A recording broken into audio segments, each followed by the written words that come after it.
اللہم صلی علی سیدنا محمد۔ رسول کریم صلی اللہ علیہ وسلم نے ارشاد فرمایا لا یؤمن احدکم حتی یحب لاخیہ ما یحب لنفسہ، کہ تم میں سے کوئی شخص اس وقت تک مومن نہیں ہو سکتا جب تک کہ وہ اپنے بھائی کے لیے وہی چیز پسند نہ کرے جو اپنے لیے پسند کرتا ہے۔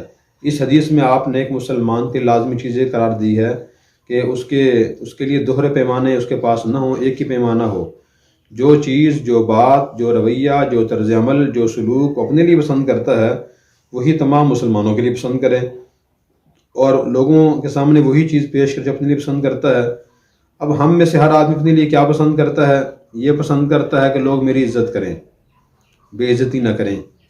نمبر 2، لوگ مجھ سے اچھے اخلاق سے پیش آئیں، کوئی مجھ سے بد اخلاقی سے پیش نہ آئے، لوگ مجھ سے نرمی سے بات کریں، کوئی سختی سے بات نہ کرے۔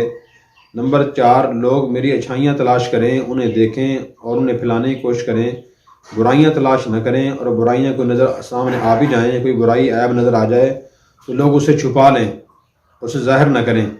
اسی طرح آدمی یہ پسند کرتا ہے کہ لوگ مجھ سے خیر خواہی کریں، مجھ سے کوئی بدخواہی نہ کرے، مجھے کوئی دھوکہ نہ دے، غلط بیانی نہ کرے، مجھ سے وعدہ خلافی نہ کرے، بلکہ وعدہ پورا کرنے کی کوشش کرے۔ تو یہ تمام رویے اور سلوک ہمیں لوگوں کے ساتھ بھی اختیار کرنے چاہیے کہ لوگوں کی ہم عزت کریں۔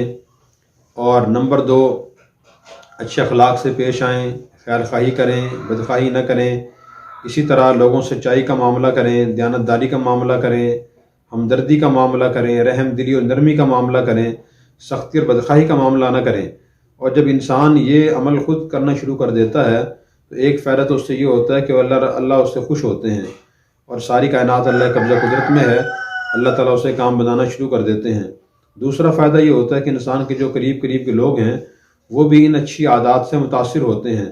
اور تیسرا فائدہ یہ ہوتا ہے کہ بدلے کی دنیا ہے، انسان جیسا رویہ سلوک دوسرے کے ساتھ اختیار کرتا ہے دوسرا شخص بھی اس کے ساتھ ویسا ہی رویہ سلوک اختیار کرتا ہے۔ تو اس لیے ہمیں لوگوں کے ساتھ بھی اچھا رویہ اور اچھے اعمال و اخلاق اختیار کرنے چاہیے تاکہ پلٹ کے ہماری طرف بھی آئیں اور اچھائیوں کو رواج ملے، برائیوں کا خاتمہ ہو۔ اگر انسان یہ رویہ اختیار کرنا شروع کر دے تو اور اس حدیث کو معیار بنا لے کہ جو اپنے لیے پسند کرتا ہے وہی دوسروں کے لیے پسند کرے، تو انصاف کا تقاضا بھی یہ ہے اور زندگی میں بڑا انقلاب برپا ہو جاتا ہے۔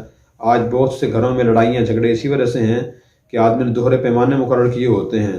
اپنے لیے تو وہ برائی پسند نہیں کرتا لیکن دوسروں سے روزانہ وہی برائی، برا سلوک رویہ اختیار کر رہا ہوتا ہے۔ اللہ تعالیٰ ہمیں اس حدیث کو سمجھ کر اس کے مطابق عمل کرنے کی توفیق عطا فرمائے۔